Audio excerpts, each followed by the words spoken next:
Introduction to Food Sensory Methods and Applications. What we want to be able to do is to develop a list of common descriptors that everybody in your organization uses. So when you start to describe something, everyone else in the organization knows exactly what you're talking about. It makes it much easier to optimize your product. It makes it easier to talk to suppliers and tell them what to do. It also makes it easier to understand what the consumer is asking for.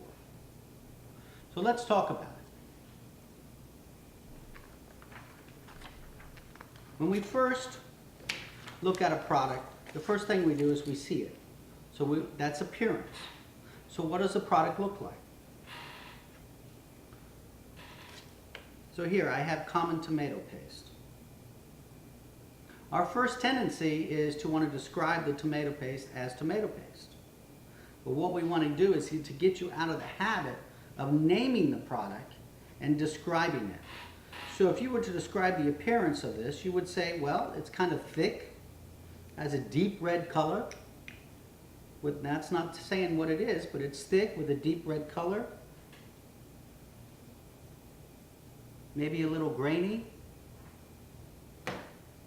The other part of appearance could be the shape, could be the size. If we look at these diced tomatoes, if we were to describe their appearance, we might be describing the size of the dice. The second piece, when we're talking about evaluating products using sensory language, is aroma. Okay, so what is the aroma of this tomato paste? When you start thinking about aroma, it's kind of earthy. What does tomato paste really smell like? Burnt? Roasted?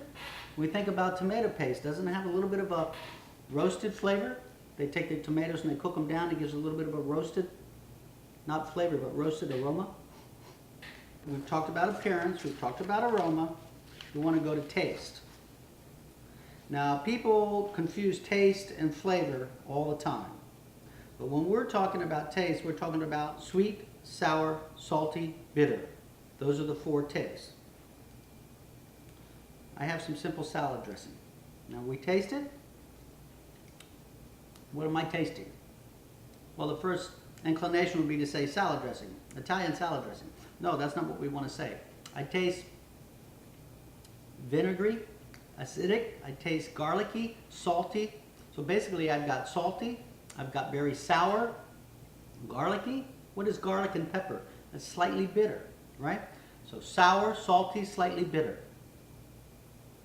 The next we want to go to is the mouthfeel or the texture. So if I were to describe the texture of this salad dressing, watery, right? There's a very low-fat salad dressing, so it doesn't have a lot of oil in it. If I were to describe the texture of this salad dressing, this is a Caesar dressing, I put that on. The texture is very different, right? Because it's a creamy dressing. So it's slightly oily, slightly greasy, slick. So our sensory class will take an in-depth exploration with your team to teach you how to develop a common language around the sensory descriptors.